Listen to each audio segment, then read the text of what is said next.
விவாகரத்தின் ஆசீர்வாதங்கள்.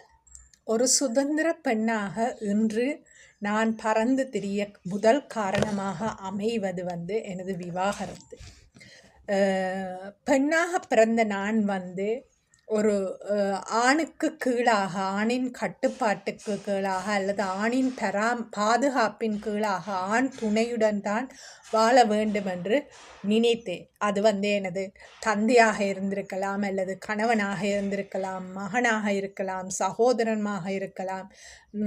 ஒரு ஆண் துணை ஒரு பெண்ணுக்கு அவசியம் என்பதை எனது தம்பி 9 வருடங்களுக்கு பிறகுதான் பிறந்தார். அப்போ பிறக்கும் போது பலர் சொன்னது, இப்போ இனி பொம்பளை பிள்ளைக்கு எந்த ஒரு பிரச்சனையும் இல்லை, ஒரு ஆண் துணை ஒன்று வந்து விட்டது, இனி எந்த ஒரு பிரச்சனையும் இல்லை என்று. அவ்வாறு சிறு வயதிலிருந்தே இந்த ஆண் துணை, ஆணின் பாதுகாப்பு, ஆணினுக்கு கீழே வாழணும் என்ற ஒரு நிர்பந்தத்தோட வளர்க்கப்பட்ட எனக்கு இந்த விவாகரத்து இந்த ஆண் சமுதாயத்திலிருந்து, ஆண்களிடம் இருந்து எல்லாமே ஒரு விடுதலையை கொடுத்த ஒரு பயணமாக அமைகின்றது. அந்த விவாகரத்து பத்திரம் ஒரு விடுதலை பத்திரம்தான் எனது வாழ்க்கையை கொடுத்தது. மற்றது சொந்த காலில் சுயமாக நிற்கிறதற்கு காரணமும் இந்த விவாகரத்தாகத்தான் இருந்தது.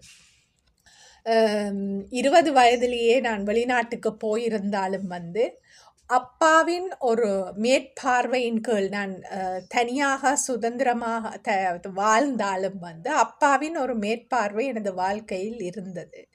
ஆகவே என்னை பொறுத்தவரையில் அந்த மேற்பார்வை பின்னர் கணவனாக, மகனாக அவ்வாறு தொடரும் என்ற ஒரு நிலைப்பாடு தான் எனக்கு இருந்தது. நான் ஒரு நாளுமே நான் பெண்ணாக, நான் எனது தேவைகளை சந்தித்து, நான் உழைத்து சம்பாதித்து, என்னை பராமரித்து என்ற சொந்த காலில் வாழ்வேன் என்றது நான் கனவுல கூட நினைத்து பார்க்காத ஒன்று. ஆனால் இந்த விவாகரத்து என்றது எனக்கு அதை எனக்கு ஏற்படுத்தி தந்தது. அதாவது ஒரு பெண்ணாக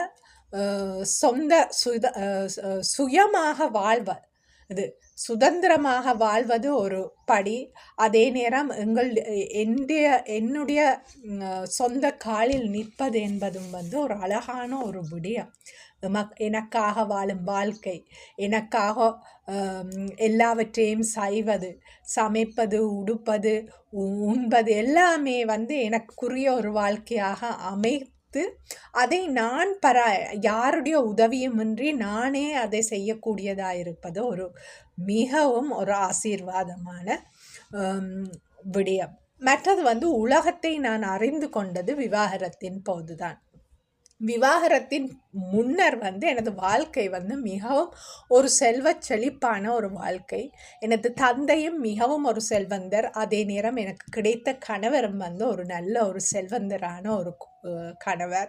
ஆகவே வீட்டில் எல்லா விதமான ஒரு வீட்டுக்கு வரும்போது, ஒரு பணக்கார வீட்டுக்கு வரும் மனநிலை யாருக்கும் இருக்கும். ஏனென்று சொன்னால், அவ்வாறான வீட்டில் பொருட்கள் நான் எனது குடும்ப வீட்டிலும் எனது புகுந்த வீட்டிலும் இரண்டிலுமே மற்றவர்கள் ஒரு பார்த்து இப்படி வாழணும் என்று ஆசைப்படுகின்ற மாதிரியான ஒரு வாழ்க்கை ஒன்று எனக்கு வாழ்க்கையில் அமைந்தது. அது பிறந்த வீட்டிலும் நடந்தது, புகுந்த வீட்டிலும் அது நடந்தது. அது எனக்கு கிடைத்த ஒரு பாக்கியம்.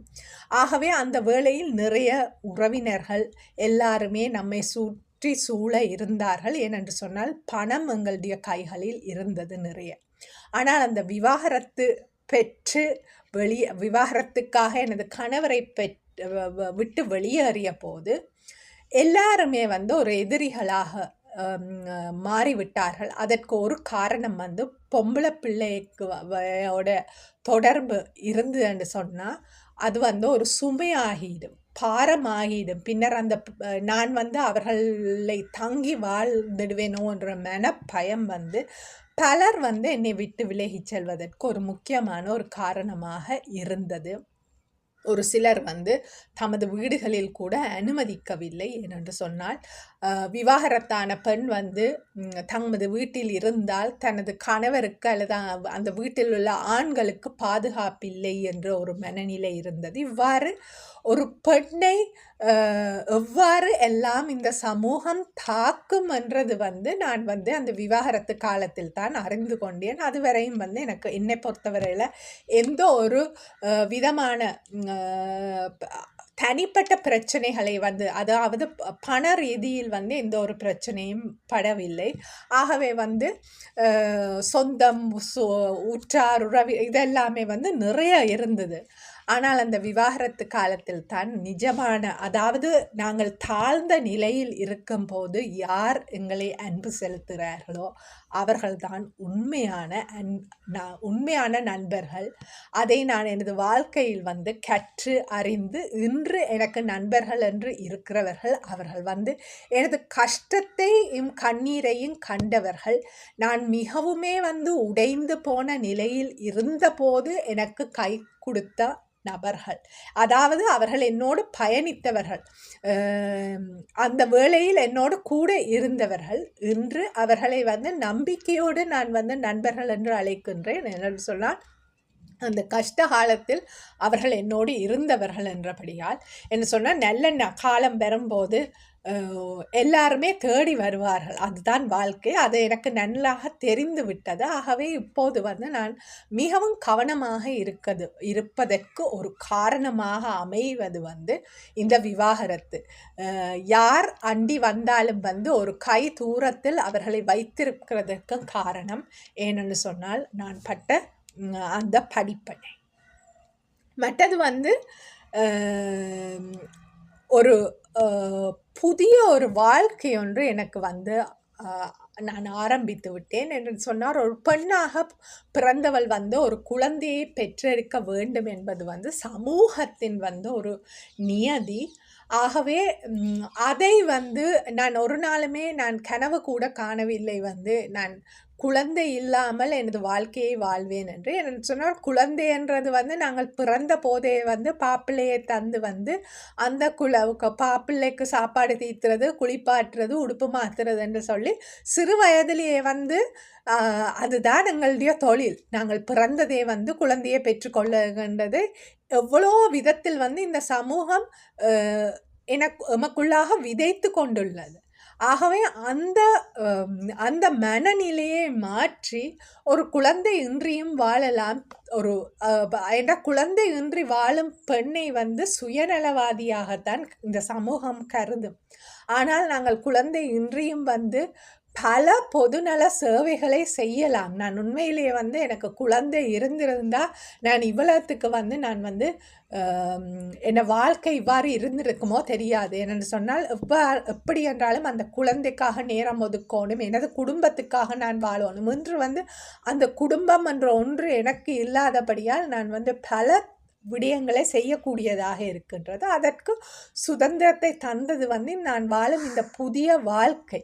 பெண்ணாக குழந்தையின்றி வாழக்கூடிய ஒரு மற்றது வந்து இந்த குடும்ப வன்முறை என்றது வந்து எனது வாழ்க்கையில் வந்து இந்த விவாகரத்து தான் எனக்கு அதை வந்து கற்றுத்தந்த ஒரு பாடமாக இருக்கின்றது.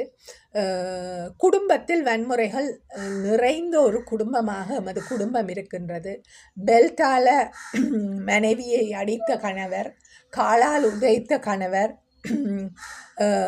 பிற பெண்களுடன் பாலியல் உறவில் ஈடுபட்ட ஆண்கள், இவ்வாறு பலவிதமான மற்றது வந்து பேச்சு வன்முறை, அதாவது வந்து அவர்களுடைய வார்த்தைகள் வந்து ஒரு துப்பாக்கி ரவையை விட மிகவுமே மோசமான ரவை மொழியில் பேசும் ஆண்கள், இவ்வாறு பலவிதமான ஆண்களை கொண்ட ஒரு குடும்பத்தில் பிறந்து வளர்ந்து அவர்களை பார்த்து வளர்ந்து, ஆனால் இந்த வன்முறை என்பது தவறு, இது பிழை, இது நடக்கக்கூடாது என்று சொல்லி இதற்கு ஒரு முற்றுப்புள்ளியை வைத்தது வந்து ஒரு பெரிய ஒரு விடயம் என்று சொன்னால், நாங்கள் பிறந்ததும் வந்து ஒரு வன்முறையான ஒரு சூழலில், ஆயுத கலாச்சாரத்தின் மத்தியில் பிறந்தது.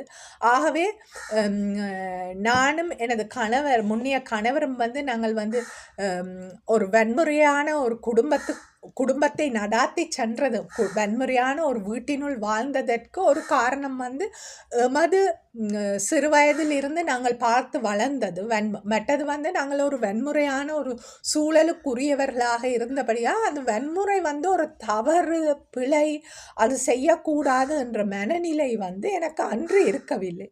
ஆனால் விவாகரத்து பெற்று அந்த எனது கணவரை பிரிந்து செல்ல வேண்டும். நான் ஒரு இத்தாலியன் கத்தோலிக்க மதகுருவைத்தான் சந்தித்து இவ்வாறு எனது வீட்டில் நடைபெறுகின்ற பிரச்சனைகளை சொன்னபோது உடனே சொன்னார், உடனே வெளிக்கிட்டு ஓடணும் என்று. எனக்கு உண்மையிலே அந்த டைம் எனக்கு புரியவே இல்லை, இது ஒரு சாதாரண விடயம், ஏன் இதுக்கு இவ்வளவு ஒரு பிரச்சனையாக எடுக்கிறார்கள் என்று. ஆனால் இன்று எத்தனை பெண்கள் படுகொலை செய்யப்பட்டுள்ளார்கள் கணவன்மாரால், எத்தனை பெண்கள் தமது மனநிலை பாதிக்கப்பட்டவர்களாக இருக்கின்றார்கள், எத்தனை பெண்கள் இந்த பாதிப்புகளால் உடல் சுகவீனப்பட்டு இருக்கிறார்கள். ஆகவே இவற்றை எல்லாவற்றுக்கும் ஒரு முற்றுப்புள்ளியாக எனது வாழ்க்கையில் இன்று வன்முறை என்றது ஒரு வார்த்தையால் ஒருவர் ஏதாவது பேசினாலே நான் அதை தடுத்து நிறுத்த, அதாவது எந்த ஒரு நபர் எனது வாழ்க்கையில் இந்த ஒரு ஃபோன் காலில் கூட ஒரு தப்பான முறையில், அதாவது ஆபாச பாலியல் ரீதியான வகையில் மாத்திரமல்ல, என்னை குறைவாக மதிப்பிடுவது, என்னை வார்த்தைகளால் ஏதாவது குறையை கண்டுபிடிப்பது, இவ்வாறான விடயங்கள் கூட நான் ஏற்றுக்கொள்ள மாட்டேன். பிழை என்று சொன்னால் கூட, நீ யார் எனக்கு பிழை என்று சொல்லுவதற்கு? எனக்கு என்னை பார்க்க தெரியும், நீ உண்ட வேலையை பார்த்துட்டு போ என்று சொல்கிற அளவுக்கு நான் வளர்ந்திருக்கிறதுக்கு முக்கிய காரணமாக இருக்கிறது இந்த விவாகரத்து. அல்ல என்று சொன்னால் விசேடமாக ஆண்களுக்கு முன்னால் எதையுமே ஏற்கும் மனநிலையில் தான் நான் எனது விவாகரத்தின் முன்னாக நான் வாழ்ந்து கொண்டிருந்தேன். நான் ஆண் எதை சொன்னாலும் ஒரு தலையாட்டும் பொம்மையாக இருந்த என்னை ஒரு ஆணை எதிர்த்து, ஆணை நீ இப்படி கதைக்க கூடாது, நீ இவ்வாறு என்னோட கதைக்காதே என்று சொல்லுகின்ற அளவுக்கு யாரும் என்னை எனக்கு புத்திமதி சொல்ல நான் அனுமதிக்க மாட்டேன். எனக்கு தெரியும் எது சரி எது பிழை என்று. நான் புத்திமதி வேணும் என்று சொன்னால் நாங்கள் கேட்கும் போது அவர்களிடம் கேட்டு பெற்றுக்கொள்வேன். ஆனால் அவர்களா நீங்கள் இதை செய்யணும் அதை செய்யணும் என்று சொன்னார்கள் என்று சொன்னால் அதை அந்த இடத்திலேயே ஸ்டாப் பண்ணுவேன். ஏன்னா நிறைய தரம் நாங்கள் எங்களுடைய பிரச்சனைகளை ஒரு சாதாரணமாக பகிர்ந்தும் போது அவர்கள் உடனே, ஸ்பெஷலி ஆண்கள் ஏதோ அவர்கள் தான் எங்களுடைய வழிகாட்டிகள் என்ற மாதிரி நீங்கள் இப்படி செய்யணும் அப்படி செய்யணும் அது செய்யணும்னு சொல்லி கொண்டு போவார்கள். நிப்பாட்டு, நான் உன்னிட்ட கேட்டு நானா ஒரு பிரச்சனையை பகிர்ந்து கொள்கிறேன், அவ்வளோதான், நீ கேட்டுட்டு இரு பேசாம என்று சொல்கிற அளவுக்கு என்னை வளர்த்தது இந்த விவாகரத்து. ஆகவே இந்த விவாகரத்து பல விதங்களில் எனக்கு ஒரு ஆசீர்வாதமாக இருக்கின்றது. நான் உண்மையிலேயே அதை கொண்டாடுகின்றேன். நல்ல கணவர் அமைந்தால் திருமணம் ஒரு சொர்க்கம்தான். அதே நல்ல கணவன் அமையாவிட்டால் இந்த விவாகரத்தும் ஒரு சொர்க்கமாகத்தான் பெண்களுக்கு அமையும். நன்றி.